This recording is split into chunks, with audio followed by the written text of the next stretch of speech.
Olá a todos e todas, eu sou a Michele de Mello Mariano, sou mestra em saúde coletiva pelo FMT e hoje o professor Rafael me convidou para vir aqui falar um pouquinho para vocês sobre educação em saúde e educação permanente. Vocês conhecem a diferença entre um e outro? Vamos ver agora.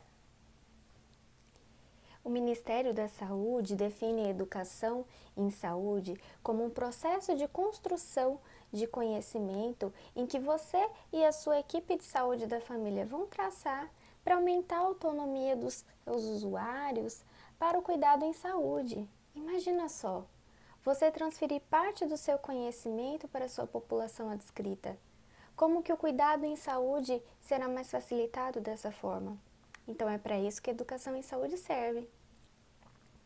Já a educação permanente se configura como uma aprendizagem no trabalho em que o aprender e o ensinar vão se incorporar às práticas do cotidiano e do processo de trabalho. Nesse é uma aprendizagem significativa da equipe de saúde da família. Imaginem só que vocês identificaram um entrave na prestação de serviços de vocês.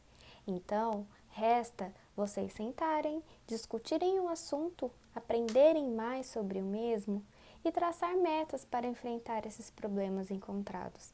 E também é necessário definir indicadores que vão avaliar se esses métodos de enfrentamento são eficientes para lidar com esse problema. E o que elas têm em comum? Para realizá-las, é necessário que o enfermeiro tenha conhecimento das necessidades da sua população e também do seu serviço.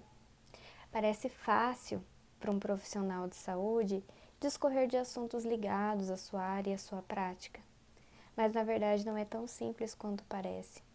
Tanto na educação em saúde quanto na educação permanente, é necessário com que esse saber e ensinar seja gerenciado. Aí entram as ferramentas administrativas. Na educação em saúde, é necessário que a equipe de saúde da família desenvolvam um pensar crítico e reflexivo, porque de fato aquilo que está sendo ensinado precisa atender às necessidades daquela população de modo com que a sua autonomia seja refletida e que ele tenha aí a sua emancipação em saúde, vamos dizer assim. E que ele possa não cuidar somente da sua saúde, mas também da saúde dos seus familiares e da sua comunidade. Agora que vocês já sabem a diferença entre educação em saúde e educação permanente, vamos discutir um pouquinho delas separadamente. O próximo passo na educação em saúde seria a escolha do tema, que vocês vão discorrer e discutir com a população de vocês. As consultas em algumas unidades são separadas diariamente. Por exemplo, um dia atende a gestante, no outro faz coleta de CCO, faz a puericultura, os testes rápidos de doenças sexualmente transmissíveis. Então, as pautas a serem discutidas podem obedecer a esses assuntos ligados ao agendamento de consultas, mas a educação em saúde vai além disso. O enfermeiro, o profissional de saúde que está ali naquele trabalho, ele precisa conhecer não somente as necessidades de saúde da sua população, mas o seu perfil epidemiológico. Mas, Michele, o que é isso, conhecer o perfil epidemiológico? É necessário que você conheça quantas mulheres vocês dispõem, quantos homens, qual a faixa etária, quais são as principais mazelas que atingem as principais doenças, para que assim vocês possam saber quem é a população de vocês e o que vocês precisam conversar com elas. Vejamos um exemplo. Se a população adscrita de vocês composta pela maior parte de homens e que frequentam os serviços de saúde são principalmente as mulheres, é necessário que vocês olhem para essa população que está frequentando menos a sua unidade. Não frequentar não significa que eles não estão precisando, mas que talvez eles não tiveram tempo para procurar ajuda, ou que eles ainda têm tantas dúvidas, tantas questões intrínsecas nesse processo, e o enfermeiro tem um papel muito importante de saber o que está acontecendo e conversar sobre isso. E também é importante que vocês conheçam quais são os assuntos ligados também ao bairro de vocês, como por exemplo a violência. A violência passou a ser uma questão de saúde nas últimas décadas. Então, se você percebe que tem altos índices de violência no seu bairro, você pode aproveitar e conversar sobre isso também. O agente comunitário de saúde tem um papel fundamental nesse processo, porque é ele que está dentro, né, da residência dos seus usuários, ele conhece essas necessidades, então ele é um grande parceiro, ele é um grande aliado, né, na discussão desses assuntos que vocês elencarem como importantes. Agora nós vamos ver quem que vai discutir esses assuntos com a população. Se você disse que é um enfermeiro, você está correto. Se você disse que é um médico, você também está correto. Muitas vezes, aquele assunto a ser discutido, o enfermeiro, o médico, o técnico, o odontólogo tem mais experiência naquele assunto. Então, pode ser ele o mediador, o facilitador. Cabe ao enfermeiro gerenciar, né, essa condução de informação. E algumas unidades fazem rodízio. Isso também é muito interessante, porque assim todo mundo tem contato com o público e consegue estreitar os seus laços com ele.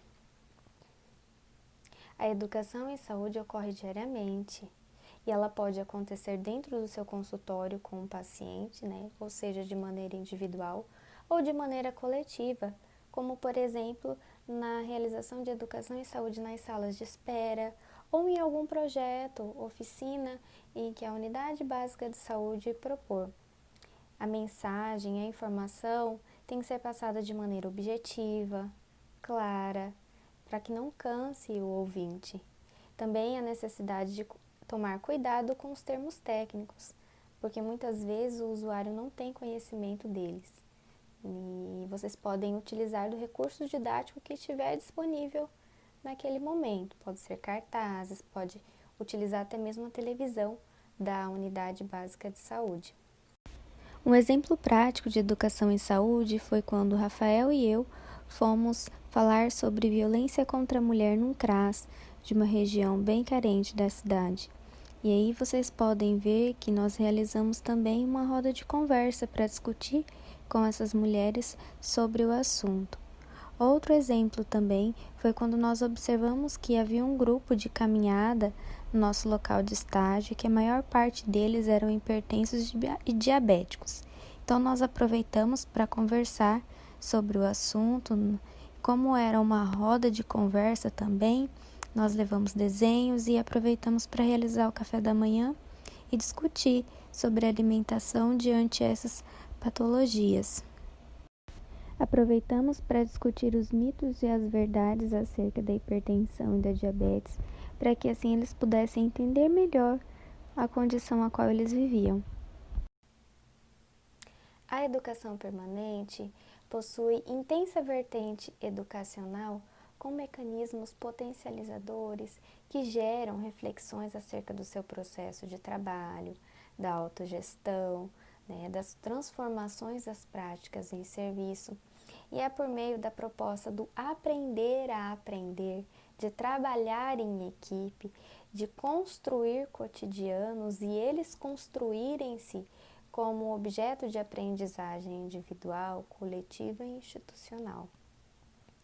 Há uma política nacional de educação permanente e ela foi constituída por meio da Portaria 198 de 2004 e também foi implementada por meio da Portaria 1996 de 2007. E todas essas portarias e essas políticas, elas vão de encontro ao princípio da regionalização, porque ninguém melhor do que você e o seu município para saber as necessidades da sua equipe de saúde da família e da sua unidade básica de saúde. E como que acontece essa educação permanente? Acontece mais ou menos da seguinte forma. Vamos supor que você compõe uma equipe de saúde da família e você notou que o seu agente comunitário, os demais membros da sua equipe de saúde da família possuem muitas dúvidas em como realizar um atendimento de uma gestante, por exemplo. Então, haverá uma aula, né? Vocês vão definir um período do dia para vocês realizarem essa mini aula, em que vocês vão esclarecer os conceitos, né? No caso da gestação, alimentação adequada, quais são os exames necessários, o cuidado necessário, a importância da realização do pré-natal, entre outros temas ligados ao assunto. Depois disso, vocês vão estabelecer um objetivo, né? No caso, pode ser realizar uma comunicação efetiva com essa gestante a fim de esclarecer as suas dúvidas acerca da gestação, do período gestacional. E então vocês vão observar se essas aulinhas que vocês tiveram foram suficientes para melhorar o atendimento dessa gestante. E aí, então vocês podem observar, né, pelas ações de vocês, pelas ações da equipe de saúde na família, se realmente está acontecendo uma comunicação efetiva. Um exemplo prático de educação permanente foi quando o professor Wagner nos ofereceu um mini curso sobre população de rua e os atendimentos com que nós deveríamos realizar mediante nessa condição. Nesse mini curso, eles nos ofertou momento que nós podemos refletir as nossas práticas e que também nós podemos entender quais são as condições que essa população vive. Outro exemplo atual de educação permanente refere-se ao momento que nós estamos vivendo, a pandemia do Covid-19.